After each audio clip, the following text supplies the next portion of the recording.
پچھلے 6 مہینوں سے میں مولوی صاحب کے گھر میں رہائش پذیر تھی، جو بچپن میں ہمیں قرآن مجید پڑھایا کرتے تھے۔ میرے پاس کوئی اور ٹھکانہ نہیں تھا، سبھی اپنے بچھڑ چکے تھے اور رشتہ داروں نے منہ موڑ لیا تھا۔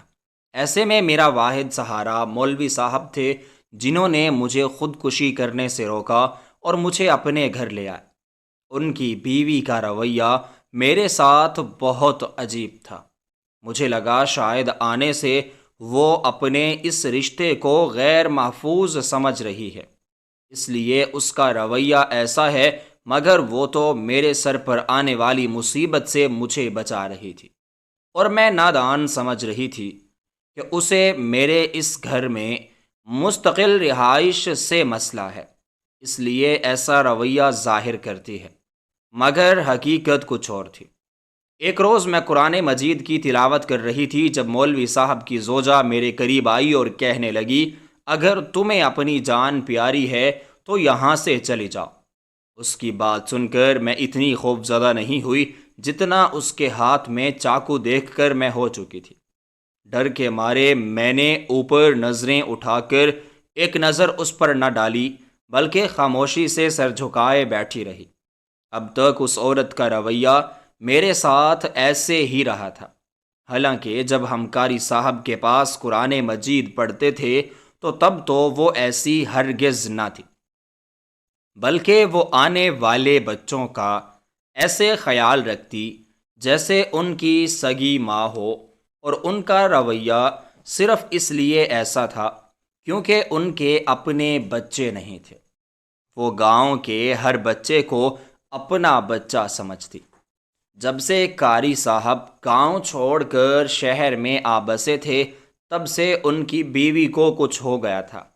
وہ عجیب سا رویہ رکھتی، محلے میں بھی وہ کہیں آتی جاتی نہ تھی، حالانکہ مولوی صاحب کی وجہ سے سب انہیں بہت عزت دیا کرتے تھے۔ ان کی بات سن کر میں خوف زدہ ہو گئی، جلدی سے قرآن مجید بند کیا اور اٹھا کر اپنے ایک چھوٹے سے مٹی کے بنے ہوئے کمرے میں آ بیٹھی اور دروازے کو اچھے سے بند کر دیا۔ ویسے تو قاری صاحب کو جو گھر ملا ہوا تھا اس میں 2 کمرے، باتھ روم اور کچن تھا۔ قاری صاحب نے اپنے طالب علموں کے لیے یہ ایک چھوٹا سا کمرہ بنوایا تھا، جس کا ایک دروازہ باہر گلی میں کھلتا، اور یہ کمرہ بیٹھک کے طور پر استعمال ہوتا تھا۔ لیکن جب سے میں یہاں آئی تھی تب سے انہوں نے یہ کمرہ مجھے دے دیا اور باہر والا دروازہ ہمیشہ ہمیشہ کے لیے بند کر دیا۔ اب ان کے جو بھی مہمان آتے وہ ان سے مسجد میں ہی مل لیا کرتے تھے۔ پہلے دن میں نے استانی صاحبہ کو سلام کیا تو انہوں نے میرے سلام کا جواب بھی نہ دیا، بلکہ انہوں نے مجھ سے ایسے منہ پھیر لیا جیسے مجھے جانتی بھی نہ ہو، حالانکہ ہمارا سارا بچپن ہم نے ان کے ساتھ گزارا تھا۔ ان کا یہ رویہ میرے دل میں بری طرح سے کھٹکا۔ مجھے لگا کچھ تو گڑبڑ ہے۔ میں انہیں اچھے سے جانتی تھی، وہ پہلے بالکل ایسی نہ تھی۔ 2 مہینوں تک تو وہ بالکل ٹھیک رہیں، گھر کا سارا کام کرتی اور مجھے کام کو ہاتھ نہ لگانے دیتی۔ میں دل مسوس کے رہ جاتی، مجھے سمجھ نہ آتا کہ میں ان کا دل کیسے جیت سکتی ہوں۔ حالانکہ مولوی صاحب نے مجھے بیٹی بنایا ہوا تھا، لیکن وہ پھر بھی میرے ساتھ ایسا رویہ اپناتی جیسے مولوی صاحب مجھے نکاح کی پیشکش کر چکے ہوں۔ شروع میں تو میں نے ان کا یہ رویہ برداشت کیا، پھر ان کی طبیعت حد سے زیادہ خراب رہنے لگی، وہ بستر سے جا لگی۔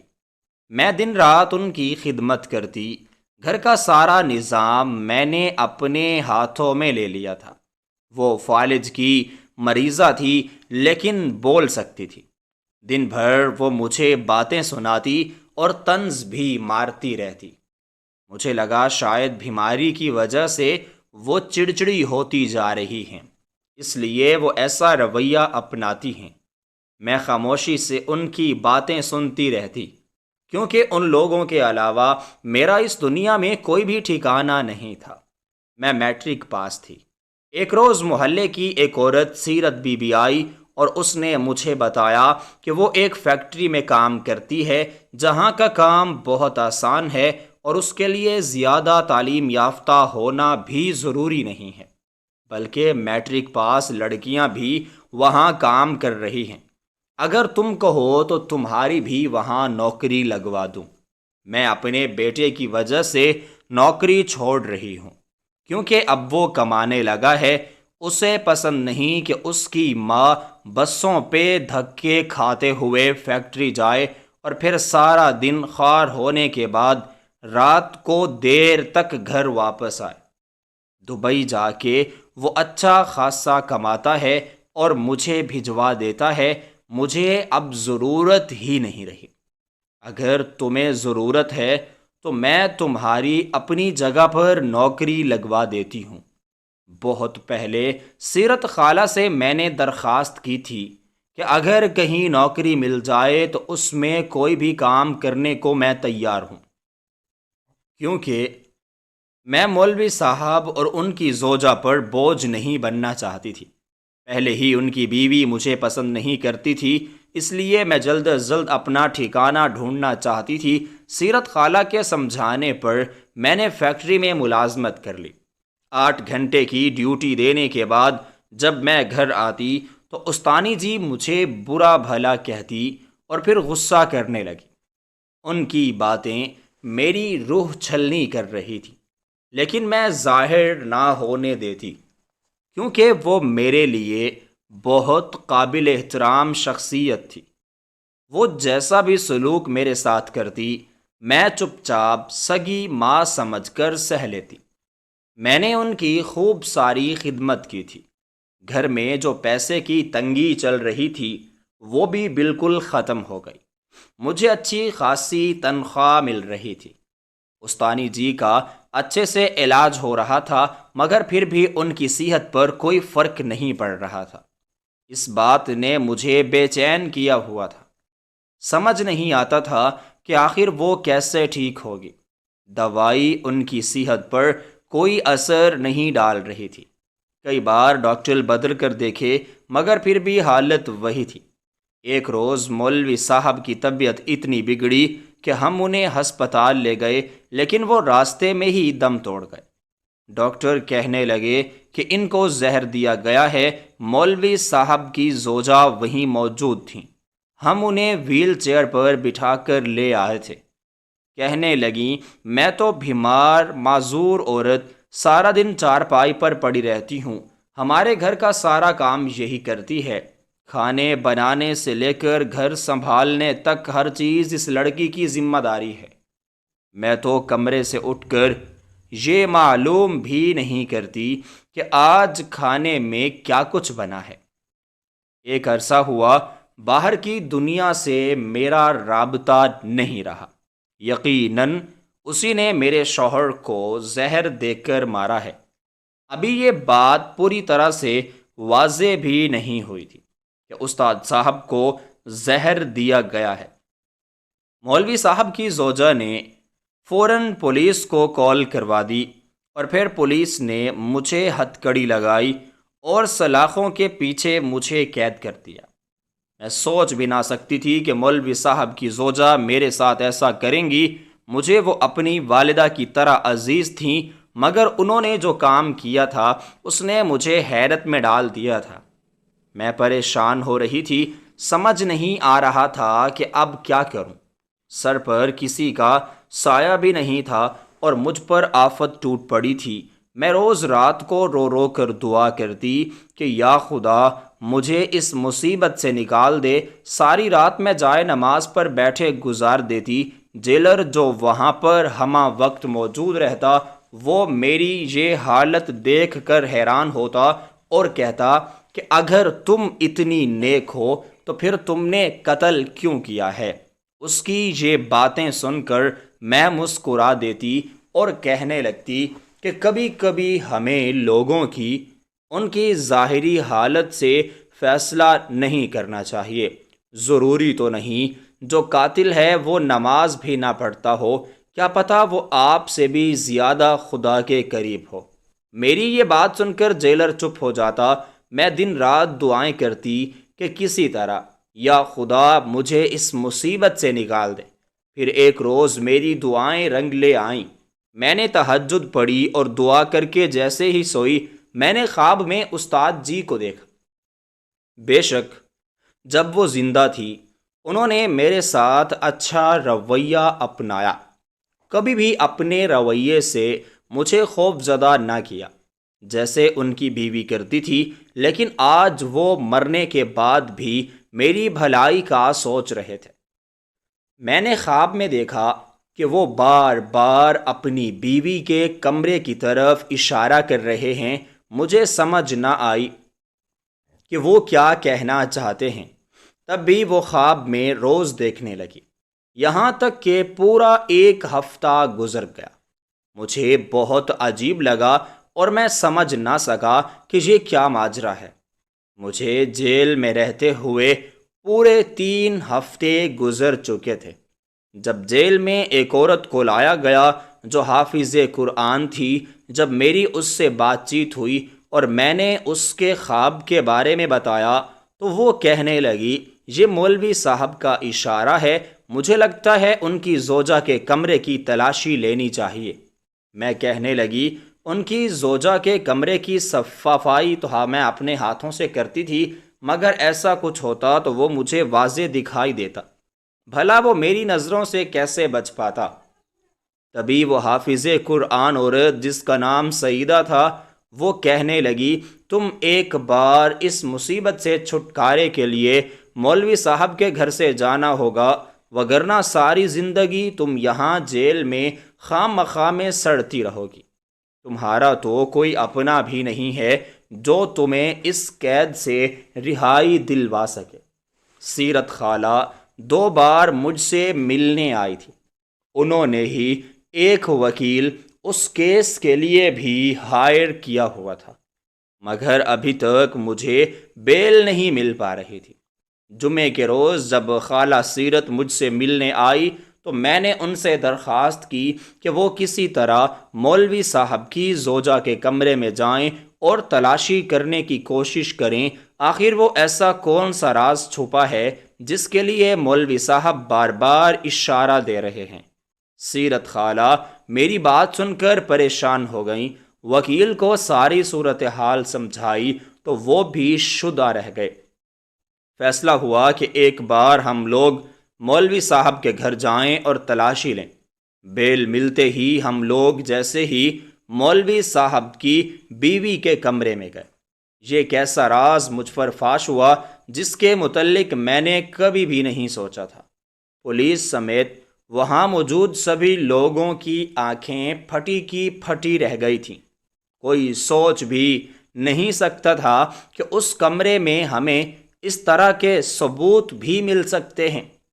ہم پشاور کے نزدیک گاؤں میں رہا کرتے تھے۔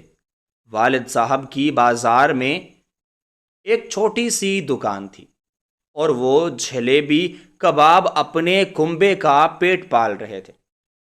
اس طرح غربت میں بھی 2 وقت کی روٹی میسر تھی اور ہم سکون کی زندگی گزار رہے تھے۔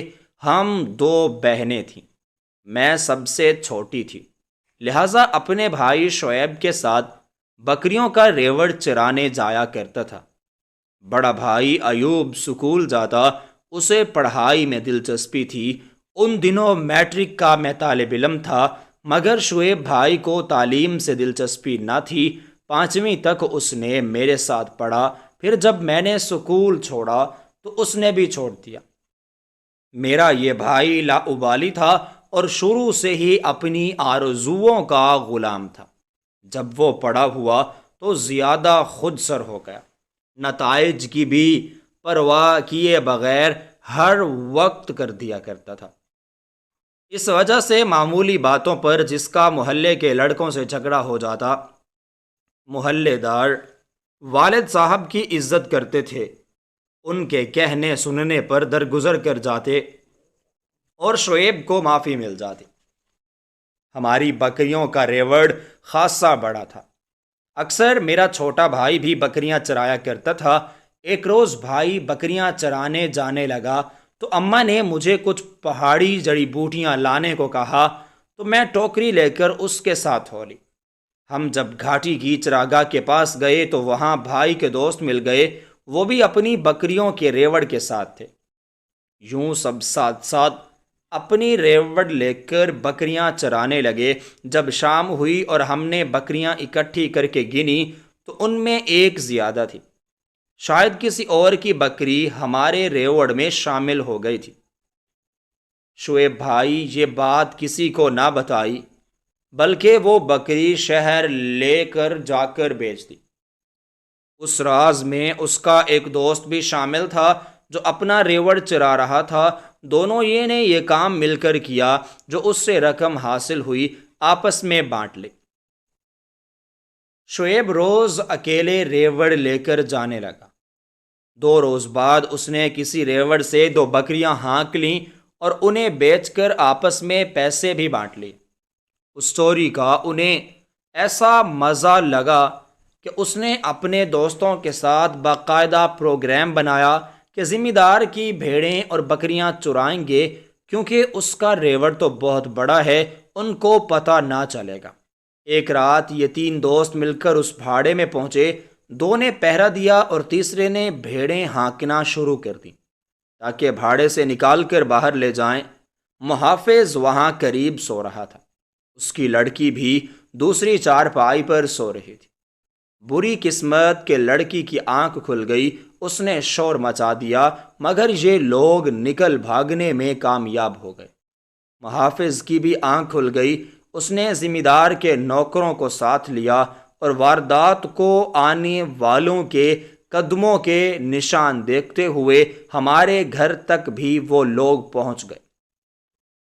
انہوں نے تینوں لڑکوں کو پکڑ لیا اور خوب مار پٹائی کی۔ بھائی کے دونوں ساتھیوں نے تو رکھوالے کے سر پیر پکڑ کر معافی مانگ لی اور انہوں نے اپنی جان بھی چھڑوا لی، مگر بھائی انکار کرتا رہا کہ وہ بھاڑے کی طرف چوری کی غرض سے گیا ہی نہیں تھا۔ مار تو خوب پڑی تھی کہ بدن زخموں سے چور تھا۔ بہرحال ہاتھ جوڑنے پر وہ شعیب کو زخمی حالت میں چھوڑ کر چلے گئے اور تنبیہ کر کے گئے کہ اگر آئندہ تم نے یہ حرکت کی تو ذمہ دار کے حوالے کر دیں۔ لڑکی جس نے شور مچا کے ان کو مصیبت میں ڈالا تھا، اس نے عہد کر لیا کہ اس لڑکی سے ضرور بدلہ لیں گے۔ ایک روز وہ گاؤں کے کنویں پر موجود تھا، وہاں وہ لڑکی پانی بھر رہی تھی۔ شام کا وقت تھا، دور دور تک کوئی نظر نہ آیا۔ یہ بھی اس موقع کا فائدہ اٹھایا اور لڑکی کو اپنی پگڑی سے باندھ کر اٹھانے لگا اور کس کر اس کے دوپٹے سے اس کا منہ بھی باندھ دیا۔ وہ 12 برس کی معصوم سی لڑکی، اس نے ہاتھ جوڑے تو بھائی کو اس پر ترس آ گیا اور اسے نقصان پہنچائے بغیر پہاڑی کی اوٹ سے لا کر واپس کنویں پر چھوڑ دیا۔ لڑکی نے گھر جا کر ماں سے شکایت کی۔ اس کی ماں شکایت لے کر میری والدہ کے پاس لے آئی۔ ماں باپ شعیب کی حرکتوں سے کافی سارے تنگ آ چکے تھے۔ انہوں نے اسے گھر سے نکال دیا۔ وہ ادھر ادھر مارا مارا پھرنے لگا۔ تب اس نے اپنا ٹھکانہ قبرستان میں بنا لیا۔ یہاں اس کے 2-4 اس جیسے دوست آ جاتے۔ یہ دن کو جوا کھیلتے اور رات کو قبرستان میں مسجد کے پاس سو جاتے۔ جب کھانے کو پیسے نہ ہوں، کوئی کام بھی نہ آتا ہو تو آدمی کیا کرے؟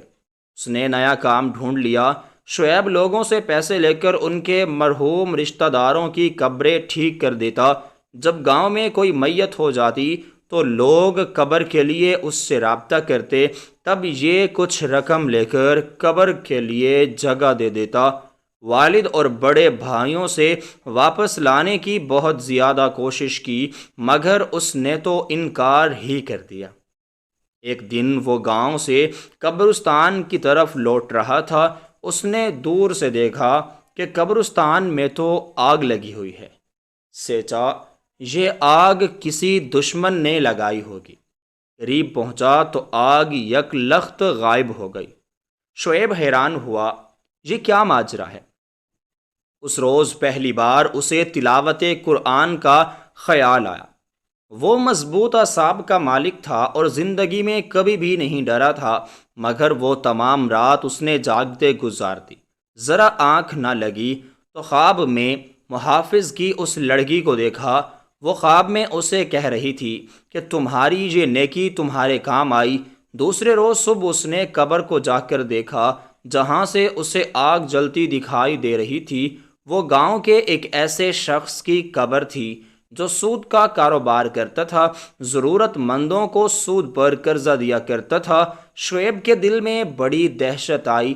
اس کے بعد اس نے اس قبرستان میں رہنا ہی چھوڑ دیا۔ وہ گھر آ گیا اور اس واقعے کا ذکر اپنی والدہ سے کر کے کہا، مجھے گاؤں میں رہنے اور قبرستان کی طرف جانے سے خوف آتا ہے۔ میرا جی چاہتا ہے کہ ہم گاؤں چھوڑ کر شہر آ بسیں۔ ایسی فوری طور پر ممکن نہ تھا، لیکن کچھ عرصے بعد ایسے ہی اسباب بن گئے۔ بڑے بھائی نے ایف اے تو کر لیا، اسے والد کے دوست کے توسط سے ایک مل میں جاب بھی مل گئی۔ ایوب بھائی وہاں رہنے کو کوارٹر بھی مل گیا۔ بھائی نے مجبور کیا کہ ہم سب وہاں ہی رہائش پذیر ہو جاتے ہیں۔ یہاں یہ شوگر مل واقع تھی۔ والد صاحب بھی غربت کے ڈر سے لڑتے لڑتے تھک چکے تھے۔ گاؤں کے ڈھابے پر جلیبی کباب فروخت سے اتنی آمدن نہیں ہو رہی تھی، کچھ رقم پس انداز کر سکتے اور یوں بھائی کو بھی اکیلے اتنی دور نہیں بھیج سکتے تھے۔ کوارٹر ملنے کی خوشخبری سنی تو نقل مکانی پر آمادہ ہو گئے۔ غربت کی زندگی واقعی بڑا عذاب ہوتی ہے۔ ہم مدتوں یہ عذاب برداشت کرتے رہے۔ میں، امی اور بہنیں روکھی سوکھی کھاتے اور اچھے دنوں کی امیدوں میں جی رہے تھے۔ بڑے بھائی کی نوکری لگ گئی، مگر چھوٹا آوارہ گرد ہو چکا تھا۔ تبھی والد نے سوچا شاید گاؤں میں چھوڑ دینے سے یہ اپنے جواری دوستوں سے دور ہو جائے تو ہو سکتا ہے شاید یہ سدھر جائے گا، وہاں مل میں سے کسی کام سے لگ جائے گا تو اس کی زندگی بھی شاید سدھر جائے۔ چاہے انسان شہر بدلے یا گاؤں، اسے اپنے جیسے لوگ ہر جگہ مل ہی جاتے ہیں۔ یہاں بھی میرے چھوٹے بھائی کو جو لوگ میسر آئے وہ غنڈوں، چوروں اور جواری تھے، جن کے ساتھ رہ کر وہ نشہ بھی کرنے لگا۔ اس کے ساتھ فلمیں دیکھتا، جوا کھیلتا، سونے پر سہاگا، ان غلط قسم کے مشاغل کے لیے۔ جب جیب میں پھوٹی کوڑی نہ ہوتی تو اپنے نئے دوستوں کے ساتھ چوریاں بھی کرنے لگا۔ دوستوں کی ان گندی حرکتوں میں وہ شامل ہو گیا اور چھوٹی موٹی چوریاں کرنے لگا۔ جو رقم ہاتھ آتی وہ نشہ کرتا یا پھر جوئے اور سینما میں اڑا دیتا۔ اس کے دل میں برائی کا کوئی احساس نہ تھا، نہ اپنے بوڑھے ماں باپ کے دکھوں کا۔ اس کے نزدیک زندگی کا کوئی مقصد نہ تھا، اگر تھا تو بس چوری کر کے پیسہ حاصل کرنا تھا اور اکثر نشے میں ڈوبا رہتا۔ ماں روتی، بڑا بھائی سمجھاتا تو بڑبڑاتا ہوا گھر سے نکل جاتا، پھر ہفتوں غائب رہتا، یہاں تک کہ گھر والے اس کی شکل دیکھنے کو ترس جاتے۔ والد وفات پا گئے تو ایوب بھائی اکیلے ہی غربت کے محاذ پر لڑنے کے لیے رہ گئے۔ ان دنوں گنے کی مل میں کام کر رہے تھے۔ شعیب کبھی کبھی بھائی کے پاس پیسے مانگنے گیا تو وہ کام میں مصروف تھے، تو شعیب سے کہا تم کچھ دیر میل میں بیٹھ کر میرا انتظار کرو۔ شعیب بھائی جہاں انتظار میں بیٹھا ہوا تھا سامنے گودام تھا۔ اسے کچھ ایسی چیزیں نظر آئیں جن کی فروخت کر کے خاصی رقم حاصل ہو سکتی تھی۔ اس کے دل میں لالچ آ گئی۔ اس نے سوچا کیوں نہ ہاتھ کی صفائی دکھائی جائے، مگر اس وقت وہ اپنے ارادے کو عملی جامہ نہ پہنا سکا۔ اس نے واپس آ کر اپنے دوستوں سے ذکر کیا اور انہوں نے مل کے گودام میں چوری کرنے کا منصوبہ بھی بنا لیا۔ 2 روز جب چھٹی کی وجہ سے مل بند تھی، پوری منصوبہ بندی کے ساتھ انہوں نے جا کے مل میں ڈاکہ ڈالا، مگر وہاں پر چوکیدار کی ہوشیاری کی وجہ سے وہ سب کے سب پکڑے گئے۔ فوراً وہاں موجود دیگر محافظوں نے پولیس کو اطلاع کر دی تو پولیس انہیں حوالات لے گئی۔ چوری کا سامان انہوں نے دیوار سے ادھر پھینک دیا تھا جہاں ان کے 2 اور ساتھی موجود تھے۔ انہوں نے وہ سامان لے جا کر کہیں چھپا دیا۔ بھائی پولیس اسٹیشن میں تھے اور پولیس والے بھائی اور ان کے دوستوں پر تشدد کر رہے تھے تاکہ وہ سامان کا اتا پتہ بتا دیں اور انہیں کم سے کم سزا دی جائے، مگر وہ لوگ تھے کہ مسلسل اس بات سے انکاری تھے۔ تبھی شعیب کے دوست ساتھیوں کو علیحدہ لے جایا گیا۔ پولیس نے اکیلے میرے بھائی سے پوچھ گچھ شروع کر دی۔ بھائی بہت سخت جان تھے، سارا ظلم اور مار پیٹ برداشت کر لی مگر اقرار نہ کیا۔ تبھی پولیس اہلکار ایوب بھائی کے سامنے میری والدہ اور ہم لڑکیوں کو تھانے لے آئے۔ میرا بڑا بھائی تو بیچارہ بے گناہ تھا اور شعیب تھا کہ چوری کا سامان کے بارے میں بتانے سے بالکل گریزاں تھا۔ تب سب انسپکٹر نے بھائی کو ڈرا دیا کہ اگر تم نے اپنے ساتھی اور دیگر چوری کے سامان کے بارے میں ہمیں نہ بتایا تو ہم تمہاری گھر والی خواتین کو اذیت پہنچائیں گے۔ شعیب پھر بھی نہ بولا تو انسپکٹر نے سپاہیوں کو حکم دیا کہ اس کی ماں بہنوں کو اس کے سامنے بے لباس کر دو، جبکہ ہم برقع اوڑے ہوئے تھی۔ سب سے پہلے ہمارے برقعے کی جانب ہاتھ بڑھائے اور نقاب الٹ دیے تو شعیب کا چہرہ زرد ہو گیا اور تھر تھر کانپنے لگا۔ پولیس والے ہمارے ساتھی سختی سے پیش آنے لگے تو بھائی سے برداشت نہ ہوا اور بولا ان کو چھوڑ دو۔ میری ماں بہنوں کو سر سے اگر تو پٹا بھی سرکا تو میں تمہارا خون کر دوں گا۔ سپاہیوں کے ہاتھ وہیں پر رک گئے۔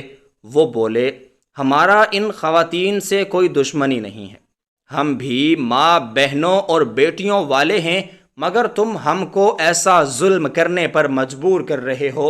سیدھی طرح سب کچھ بتا دو تاکہ ہمیں خواتین کی عزت کے ساتھ ان کو گھر پر بھیج سکیں۔ تبھی شعیب بھائی نے نہ صرف جن کا اقرار کر لیا بلکہ اپنے گھروں کی باقی ماندہ ساتھیوں کے نام بھی بتا دیے۔ چوری کے دوران اس سے ایک ملازم کا قتل ہو گیا تھا جس کی وجہ سے اسے پھانسی کی سزا سنائی گئی۔ اماں تو بیٹے کے غم میں عادی ہو کے رہ گئی۔ بڑے بھائی نے پھر سے بڑی مشکلوں میں اسی مل میں نوکری حاصل کر لی، لیکن جو سامان اس سے مل میں چوری ہوا اس کی بھرپائی کرنا میرے بڑے بھائی کی ذمہ داری تھی۔ جب وہ نہیں کر سکا تو مل کا مالک اسے تنگ کرنے لگا۔ اس نے کسی دوست سے قرضہ لے کر مل کے مالک کو دے دیا تاکہ یہ نوکری قائم رہے، ورنہ انہیں در بدر بھٹکنا پڑے گا۔ جو گھر کوارٹر کی صورت ہمیں حاصل ہوا تھا وہ بھی چھن جائے گا۔ وہ واپس گاؤں کس منہ سے جاتے، اس لیے اس نوکری کا برقرار رہنا بہت ضروری تھا۔ بھائی کے جس کے دوست نے قرضہ لے کر دیا تھا اس نے یہ نہیں بتایا تھا یہ قرضہ سود پر ہے۔ بھائی تو مطمئن تھا کہ جیسے ہی پیسے اکٹھے ہوں گے قرض واپس لوٹا دے گا، لیکن اب وہ قرض پورے 3 گنا بڑھ چکا تھا۔ یہ سن کر تو میرے بھائی کے ہوش و حواس ہی کھو گئے۔ ہم لوگ بھی سکتے میں آ گئے۔ روکھی سوکھی کھا کر ہم لوگ قرضے کے پیسے اکٹھے کر رہے تھے اور اب ایک اور افتاد ہم پر ٹوٹ پڑی تھی۔ سوچ بھی نہیں سکتے تھے کہ شہر آ کر اتنی بڑی مصیبتیں ہمیں گھیر لیں گی۔ میرے بھائی نے جس سے قرضہ لیا تھا وہ اپنے علاقے کا بہت بڑا غنڈہ مشہور تھا۔ جب اسے پیسے نہ ملے تو وہ ہمارے کوارٹر پہنچ گیا اور یہاں آ کر لڑنے جھگڑنے لگا۔ گھر میں میری بڑی بہن اور میری ماں موجود تھے۔ بڑا بھائی مل میں گیا ہوا تھا۔ جب ہم نے اسے پیسے نہ دیے اور بڑا بھائی اس کا موبائل نہیں اٹھا رہا تھا تو اس نے میری چھوٹی بہن کو پکڑا اور پھر اپنے ساتھ لے گیا۔ ہم لوگ روتے رہے، چلاتے رہے اور اس سے مدد کی بھیک بھی مانگتے رہے، مگر وہ سفاک آدمی میری بہن کو لے کر چلا گیا۔ بڑے بھائی کو جب اس بارے میں علم ہوا تو وہ بہت زیادہ ناراض ہوا اور میری چھوٹی بہن عائشہ کو ڈھونڈنے کے لیے اس آدمی محسن کے گھر پر جا پہنچا، لیکن وہ آدمی تو ٹس سے مس ہی نہ ہوا۔ کہنے لگا جب تک پیسے نہیں لاؤ گے اپنی بہن کو لے کر تم لوگ نہیں جا سکتے۔ 1 ہفتہ ہے تمہارے پاس، اگر تم 1 ہفتے میں پیسے نہ لے آئے تو میں اس لڑکی سے نکاح کر لوں گا۔ بھائی یہ سن کر سکتے میں آ گئے۔ میری بہن کی عمر محض 16 برس تھی اور وہ آدمی پورے 40 برس کا ہو چکا تھا۔ بھائی گھر لوٹا تو اس کی حالت زندہ لاش کی طرح تھی۔ سوچ نہیں سکتے تھے کہ ہم پر اتنا برا وقت آئے گا۔ اماں اور میں نے پاس بنی ہوئی کوٹھیوں میں کام تلاش کرنا شروع کر دیا۔ ایک ساتھ ایک دن میں ہم لوگ کئی کوٹھیوں میں کام کرتے اور دل و جان سے پیسے جمع کر رہے تھے۔ قرضہ پورے 2 لاکھ کا تھا اور ہمارے پاس ابھی تک صرف 50,000 ہی ہوئے تھے۔ میں نے بھائی کو کہا تم اس آدمی کو یہ پیسے دے کر عائشہ سے واپس لے آؤ، اسے کہو کہ ہم جلد ہی یہ پیسے لوٹا دیں گے۔ بھائی نے میری بات مان لی اور 50,000 لے کر اس آدمی کے پاس چلا گیا۔ اس آدمی نے پیسے بھی چھین لیے اور بہن بھی واپس نہ کی، بلکہ میرے بھائی کو کرسی پر بٹھا کر باندھ دیا اور اس کے سامنے ہی میری بہن سے نکاح کر لیا۔ میرا بھائی روتا رہا، مرتا کیا نہ کرتا۔ بوجھل قدموں کے ساتھ گھر آیا۔ ہم دونوں ماں بیٹی عائشہ کے بارے میں پوچھنے لگے تو ہم پر غصہ کرنے لگا اور چلاتے ہوئے گھر سے نکل گیا۔ 2 دن تک وہ گھر نہ آیا۔ ہم لوگ بہت پریشان تھے۔ بڑے بھائی کے ایک دوست ارباز جو اسی مل میں کام کرتے تھے اور ہمارے کوارٹر کے ساتھ ہی انہیں کوارٹر ملا ہوا تھا، ان سے پتہ کیا۔ تھوڑی دیر بھاگ دوڑ کرنے کے بعد ہمیں نالے سے ان کی لاش برآمد ہو گئی۔ یوں ہمارا آخری سہارا بھی ہم لوگوں سے چھن گیا۔ مل والوں نے ہمیں کوارٹر سے نکال دیا۔ اب ہم لوگ سڑک پر آ چکے تھے۔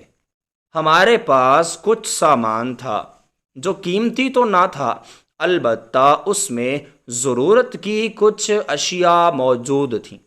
ہم دونوں ماں بیٹی سڑک پر بیٹھے ہوئے تھے جب لوگوں نے بھکاری سمجھ کر بھیک دینا شروع کر دیا۔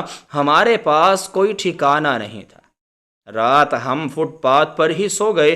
نہ جانے کیسا اندھا ڈرائیور تھا جو ٹرک چلا رہا تھا، اس نے میری ماں کے اوپر ٹرک چڑھا دیا۔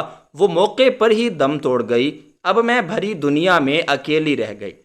کئی روز فٹ پاتھ پر گزارے، پھر کچھ لوگوں کی بری نظروں نے میرے وجود کو گھورنا شروع کر دیا۔ ایک روز رات کو 2 آدمی نشے میں میری طرف بڑھے۔ اپنی عزت بچانے کے لیے میں نے اپنی موت کو گلے لگانے کا سوچا۔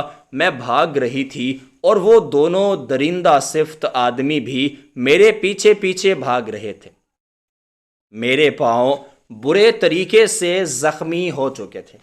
ایک آدمی میری طرف بڑھا، وہ مجھے پکڑنے ہی والا تھا جب میں نے نیچے سے اینٹ اٹھا کر زور سے اس کے سر پر مار دی۔ خون کا فوارہ اس کے سر سے ابلا تو وہ بلبلا اٹھا۔ میں نے اسے نظر انداز کیا اور زور سے بھاگنے لگی۔ تبھی دوسرا آدمی اپنے ساتھی کو چھوڑ کر میرے پیچھے ہی بھاگنے لگا۔ میں بہت ڈری ہوئی تھی۔ رو رو کر میری حالت بھی خراب ہوئی جا رہی تھی۔ سر الگ سے پھٹا جا رہا تھا، لیکن میں پھر بھی عزت کی خاطر بھاگ رہی تھی۔ یہاں تک کہ سڑک پر پڑا ہوا چھوٹا سا پتھر میرے پاؤں کے نیچے آیا اور پھر میں لڑکھڑا کر گر گئی۔ وہ آدمی گندی نظروں سے مجھے گھور رہا تھا۔ میں اسے پتھر کو اٹھا کر اس پر وار کرنا چاہتی تھی، لیکن اس سے پہلے وہاں پر پولیس کا سائرن بجنے لگا۔ وہ آدمی خود ہی بھاگ گیا۔ میں خود پولیس کے رہتے نہیں چڑھنا چاہتی تھی، اس لیے وہاں سے بھاگنے لگی، یہاں تک کہ ایک مسجد میں جا پہنچی جہاں پر رات کے اس وقت ابھی تک بلب جل رہا تھا۔ شاید کوئی اندر موجود تھا۔ یہ سوچ کر ہی میں جلدی سے اندر چلی گئی۔ میں جیسے ہی اندر گئی تو دیکھا کوئی مولوی صاحب دوسری طرف منہ کر کے بہت ہی پیاری آواز میں قرآن مجید کی تلاوت کر رہے تھے۔ تھوڑی دیر کے لیے میں وہیں پر رک گئی۔ جیسے ہی مولوی صاحب نے مسجد میں اپنے علاوہ کسی کی موجودگی محسوس کی تو میری طرف دیکھنے لگے۔ مجھے دیکھتے ہی ان کی آنکھوں میں شناسائی کی رمق دکھنے لگی۔ میں نے بھی ان کا چہرہ پہچان لیا۔ وہ کوئی اور نہیں، ہمارے گاؤں کے مولوی صاحب تھے جو بچپن میں ہمیں قرآن مجید پڑھایا کرتے تھے۔ انہوں نے مجھے دیکھا تو میری طرف آ گئے اور یادداشت پر زور دیتے ہوئے کہنے لگے، بیٹی، مجھے لگتا ہے میں تمہیں جانتا ہوں، لیکن تم اس وقت یہاں کیا کر رہی ہو؟ سب خیریت تو ہے؟ میرے سر پر تو پٹا نہ تھا۔ انہوں نے جو شال اوڑھ رکھی تھی وہ میرے سر پر ڈال دی۔ میں رونے لگی تو وہ فوراً پانی کا گلاس لے آئے اور پھر مجھ سے پوچھنے لگے کہ میں کون ہوں اور یہاں پر کیا کر رہی ہوں۔ وہ مجھے پہچان تو چکے تھے، لیکن پھر بھی اپنی تسلی کے لیے وہ جاننا چاہتے تھے۔ میں نے سب کچھ انہیں سچ سچ بتا دیا۔ انہوں نے میرے سر پر ہاتھ رکھا اور کہا کہ پگلی، تمہیں کس نے کہا ہے کہ تمہارے والد محترم زندہ نہیں ہیں؟ تمہارے والد تمہارے سامنے موجود ہیں۔ ان کی یہ بات سن کر میں رونے لگی۔ وہ مجھے اپنے گھر لے آئے۔ ان کی بیوی نے مجھے دیکھا تو حیران رہ گئی اور غصے سے میری جانب بڑھی، لیکن جب مولوی صاحب نے میرا تعارف کروایا تو وہ خوش ہو گئیں۔ مجھے گلے لگایا، مجھے کھانا کھلایا۔ رات میں مولوی صاحب کی زوجہ کے ساتھ ہی سو گئی۔ صبح اٹھی تو مولوی صاحب مسجد میں جا چکے تھے اور ان کی بیگم ابھی تک سو رہی تھی۔ میں نے انہیں اٹھانا مناسب بالکل نہیں سمجھا، کیونکہ میں ان کے مزاج سے اتنا واقف نہیں تھی۔ چپ چاپ میں نے وضو کیا، نماز ادا کی اور پھر کچن میں آ گئی۔ جیسے ہی کچن میں آئی، مولوی صاحب کی زوجہ بھی وہاں پر آ گئی اور پھر ہم دونوں نے مل کر ناشتہ تیار کیا۔ 2 مہینے تو بہت اچھے سے گزر گئے، لیکن تیسرے مہینے ہی مولوی صاحب کی بیوی کی شخصیت میرے سامنے کھل کر واضح ہونے لگی تو میں خود پر یقین کرنے سے قاصر ہو گئی کہ کیا جو میری آنکھیں دیکھ رہی ہیں وہ سچ ہے۔ گھر میں ہم دونوں کی غیر موجودگی میں وہ ایسی حرکتیں کرتی تھی جو ناقابل یقین تھی۔ میں ان کا دل سے اتنا احترام کرتی تھی کہ ان سے اس طرح کی باتوں کے متعلق پوچھ نہیں سکتی تھی۔ میں نے خاموشی اختیار کر لی، کیونکہ ان کے سوا اس دنیا میں میرا کوئی بھی نہیں تھا۔ مجھے شک تھا کہ اگر ان میں سے میں نے ایسا سوال پوچھا تو یہ نہ ہو وہ مجھے گھر سے نکال دے۔ پھر وہ بیمار رہنے لگی تو میں نے خود کو ان کی خدمت میں مصروف کر لیا اور کبھی ان کو شکایت کا موقع نہ دیا۔ لیکن پھر مولوی صاحب کے انتقال نے سب کچھ درہم برہم کر دیا۔ جب ہم لوگ مولوی صاحب کی زوجہ کے کمرے میں پہنچے تو وہ کوئی عمل کرنے میں مصروف تھے۔ مجھے تو آج علم ہوا کہ وہ مولوی صاحب اور میری غیر موجودگی میں کالا جادو کرتی تھی۔ خاص طور پر رات کے وقت مولوی صاحب کے گھر کا ایک دروازہ قبرستان میں کھلتا تھا۔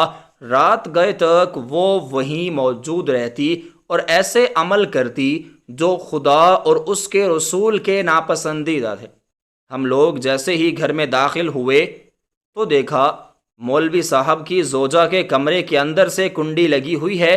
گھر میں سناٹا چھایا ہوا ہے، جیسے کوئی بھی گھر میں موجود نہیں ہے۔ ہر طرف خون کی عجیب سی گندی بدبو پھیلی ہوئی تھی، وہی بدبو جو رات کو سوتے ہوئے میں اپنے ارد گرد محسوس کرتی۔ مولوی کے گھر ہونے کے باوجود مجھے اس گھر میں ایک عجیب سی منحوسیت محسوس ہوتی۔ مجھے آج ان سب باتوں کی وجہ معلوم ہوئی تھی۔ ہم نے جتنا مال بھی صاحب کی بیوی عذرا کا دروازہ کھٹکھٹایا اس نے کنڈی کسی صورت نہ کھولی، مجبوراً پولیس کو وہ دروازہ جا کر توڑنا پڑا۔ جب ہم لوگ دروازہ توڑ کر اندر داخل ہوئے تو وہاں موجود ہر شخص آنکھیں پھاڑے سامنے کے منظر کو دیکھ رہا تھا۔ میں نے تو اپنی آنکھوں کو کئی بار صاف کر کے دیکھا کہ آیا میں وہی منظر دیکھ رہی ہوں جو مجھے دکھائی دے رہا ہے کہ میری آنکھوں کے سامنے کوئی پردہ چھا گیا ہے جس کی وجہ سے میں سے نہیں دیکھ پا رہی۔ میرے پیروں تلے سے زمین نکل گئی تھی۔ عذرا بیگم نے ہم سب کو وہاں دیکھا تو غصہ کرتے ہوئے کہنے لگی، تم لوگوں نے میرے اتنے سالوں کی ریاضت ضائع کر دی۔ تمہیں معلوم بھی ہے کہ تمہاری وجہ سے میں بہت بڑی طاقت حاصل کرنے سے محروم رہ گئی ہوں۔ تمہیں نہیں معلوم میں نے کتنے برسوں سے ان ویران قبرستانوں میں بیٹھ کر یہ عمل کیے ہیں۔ میں تم لوگوں کو ہرگز نہیں چھوڑوں گی۔ یہاں آنے کی تم نے ہمت کیسے کی ہے؟ یہ کہہ کر اونچی اس نے چلانے لگی تو ہم سب لوگ خوف کے مارے دو دو قدم پیچھے ہو لیے۔ پولیس والے نے جلدی سے اپنی بندوق نکالی اور اس کے سر پر تان لی۔ وہ زور زور سے ہنستے ہوئے کہنے لگی، تم لوگوں کی یہ بندوقیں میرا کچھ بھی نہیں بگاڑ سکتی، جو کرنا ہے کر لو۔ سبھی لوگ اس عورت کی طرف متوجہ تھے۔ وہ پھرتی دکھاتے ہوئے میری طرف بڑھی اور میرے گلے پر ہاتھ رکھتے ہوئے کہنے لگی کہ آج میں تجھے نہیں چھوڑوں گی، تیری وجہ سے یہ سب کچھ ہو رہا ہے۔ اگر یہاں تو نہ آتی تو میرا یہ نظام ایسے ہی چلتا رہتا، میں ایک عظیم طاقتوں کی مالک جاتی، مگر یہ سب تمہاری وجہ سے ہو رہا ہے۔ آج میرے عمل میں جو تم نے دخل کیا ہے تمہیں اس کی سزا مل کر رہے گی، میں تمہیں جان سے مار دوں گی۔ یہ کہہ کر اس نے میرا گلا دبا دیا۔ وہ اپنے ہوش و حواس میں بالکل بھی نہیں لگ رہی تھی۔ میں کھانسنے لگی۔ اس کا مضبوط ہاتھ میری گردن پر موجود تھا۔ تبھی پولیس والے نے بندوق جلا دی اور ایک گولی اس کے سینے میں پیوستہ ہوئی، لیکن وہ بھی ابھی تک زندہ تھی۔ گولی لگنے کی وجہ سے وہ دھڑام سے جا کے نیچے گری۔ میں ابھی بھی اس کا احترام کرتی تھی، جلدی سے دوڑ کر اس کی جانب بڑھی، اس کا سر اپنی گود میں رکھا اور رونے لگی۔ پولیس والوں نے یہ منظر دیکھا تو حیران رہ گئے۔ تبھی ایک پولیس والا آگے بڑھا اور پوچھنے لگا کہ سچ سچ بتاؤ، تم نے اپنے شوہر کو زہر دیا ہے اور اس معصوم بچی پر الزام لگا دیا ہے؟ تمہیں شرم نہیں آتی؟ اپنے شوہر کا قتل تم نے اپنے ہاتھوں سے کیا ہے۔ پولیس والے کی یہ کہنے کی دیر تھی جب وہ زور زور سے ہنسنے لگی اور کہنے لگی، ہاں، اس بڈھے کو میں نے اپنے ہاتھوں سے زہر دیا ہے تاکہ وہ مر جائے، اور آج تک میں نے معذور ہونے کا ڈھونگ بھی اس لیے کیا ہے تاکہ میں اپنے عملیات کو پوری توجہ سے کر سکوں، لیکن وہ بڈھا بار بار اس میں رکاوٹ بن رہا تھا، اس لیے میں نے اسے مار دیا، جبکہ میں جانتی تھی کہ وہ میری حقیقت سے بھی واقف ہو چکا ہے۔ میرے پاس دوسرا کوئی حل موجود نہیں تھا۔ جب مجھے معلوم ہوا کہ یہ لڑکی بھی میرے بارے میں بہت کچھ جان چکی ہے تو میرے لیے خطرہ ہو سکتی ہیں، اس لیے میں نے اپنے شوہر کے قتل کا الزام اس پر ڈال دیا تاکہ دونوں سے میری جان چھوٹ جائے، اور دیکھوں میرا وہ عمل سفل ہو گیا ہے۔ یہ کہہ کر وہ عورت زور زور سے ہنسنے لگی۔ ایسا لگتا تھا جیسے اس میں کسی اور کی روح پیوستہ ہو چکی ہے۔ وہ اپنے ہوش و حواس سے بیگانہ تھی۔ اس نے جو کپڑے پہنے تھے وہ ناقابل دید تھے، بال بکھرے ہوئے تھے اور سندور سے اس نے پورا منہ رنگا ہوا تھا۔ سچ کہتے ہیں کبھی کبھی چراغ تلے بھی اندھیرا رہ جاتا ہے۔ مولوی صاحب جنہوں نے کئی لوگوں کو راہ راست پر لایا، ان کی اپنی بیوی جادو اور عملیات کے چکر میں پڑ گئی اور پھر نہ صرف اپنے شوہر کا قتل کر ڈالا بلکہ مجھ بے گناہ پر بھی اتنا بڑا الزام لگا دیا۔ وہ مرنے کے قریب تھی، لیکن پولیس والوں نے اسے مرنے نہیں دیا اور زبردستی ہتھ کڑی لگا کر اسے باہر لے جانے لگے۔ لیکن کبھی اس نے گھوم کر اپنے آدھے لہنگے سے ایک چاقو نکالا اور خود پر وار کرنے لگی۔ ہم سب اس کی اس جنونی حالت کو دیکھ کر حیران رہ گئے۔ میں سوچ بھی نہیں سکتی تھی کہ ان کا ایسا روپ کبھی دیکھنے کو ملے گا۔ مجھے تو ابھی تک اپنی آنکھوں پر یقین نہیں آ رہا تھا، لیکن میری آنکھیں جو دیکھ رہی تھیں وہی حقیقت تھی۔ پولیس والوں نے اس جنونی عورت کو پکڑا اور اپنے ساتھ لے گئے۔ میں جہاں کھڑی تھی وہیں بیٹھ گئی۔ سیرت خالہ بھی میرے پاس بیٹھ گئی، وہ رونے لگی۔ میں بے یقینی سے اس گھر کو گھور رہی تھی، تبھی سیرت خالہ نے مجھے گلے لگایا اور پھر میرا سامان باندھ کر مجھے اپنے ساتھ اپنے گھر لے گئی۔ سیرت خالہ کے مناؤ کرنے کے باوجود میں نے فیکٹری میں نوکری جاری رکھی۔ ایک روز مجھے اپنی بڑی بہن شاپنگ مال میں ملی۔ وہ بہت زیادہ خوش تھی۔ میں اسے خوش دیکھ کر جیسے ہی اسے پہچانا، میں فوراً سے اس کی جانب کو بڑھی اور اسے میں نے جا کے اپنے گلے سے لگا لیا۔ پہلے تو وہ اچانک اس طرح گلے لگ جانے پر حیران رہ گئی، لیکن جیسے ہی اس کی نظر میری صورت پر پڑی تو وہ روتے بلکتے ہوئے دوبارہ سے مجھے گلے لگا چکی تھی۔ لیکن اتنے عرصے بعد کوئی اپنا ملا تو میری آنکھوں سے آنسو جھرنے کی طرح بہہ رہے تھے۔ تبھی میرے بہنوئی آگے بڑھے، میرے سر پر ہاتھ رکھا۔ انہیں دیکھ کر مجھے ایک ذمہ دار بھائی کا احساس ہوا۔ وہ لوگ مجھے مجبور کرنے لگے کہ میں ان کے ساتھ ان کے گھر چلوں، لیکن سیرت خالہ کو بتائے بغیر میں ان کے ساتھ نہیں جا سکتی تھی۔ میں نے بہن کو پتہ تھمایا اور گھر آ کر سیرت خالہ کو ساری حقیقت گوش گزار کر دی۔ وہ بہت خوش ہوئی۔ اگلے روز وہ میرے ساتھ میری بہن کے گھر گئی۔ میری بہن بہت بڑے گھر میں بیاہی گئی تھی۔